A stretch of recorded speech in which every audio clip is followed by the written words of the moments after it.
Literally বার্সেলোনার যেই অলিগলি ঘুরতেছি বা বার্সেলোনাতে যে ঘুরতেছি 2 দিন ধরে, তো আমি বার্সেলোনা আর ঢাকার মধ্যে কোনো পার্থক্য পাইতেছি না। এক্স্যাক্টলি মনে হচ্ছে আমি ঢাকার অলিতে গলিতে ঘুরতেছি, কখনো পুরান ঢাকায়, কখনো গুলশান বনানীতে।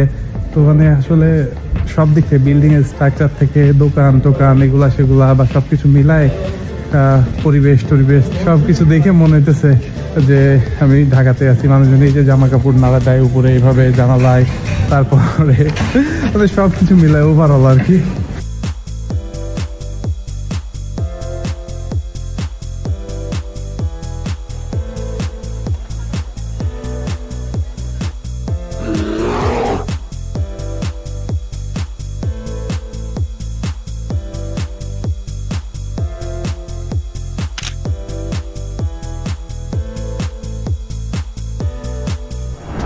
আমি এখন আছি মার্কেট দে লা বোকেরিয়াতে।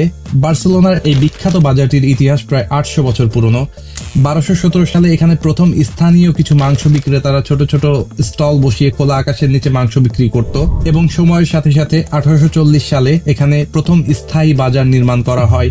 বোকেরিয়া শব্দটি এসেছে বক শব্দ থেকে, যার অর্থ ছাগল, কারণ একসময় এখানে প্রচুর ছাগলের মাংস বিক্রি হতো।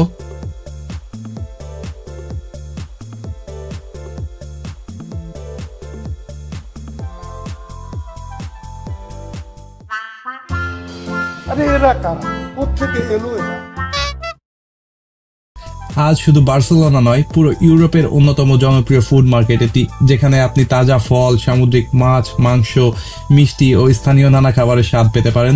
তো আমার রেকমেন্ডেশন থাকবে, আপনারা যদি বার্সেলোনাতে আসেন অবশ্যই লা রাম্বলার এই মার্কেট দে লা বোকেরিয়াতে একবার ভিজিট করবেন। ধন্যবাদ সবাইকে।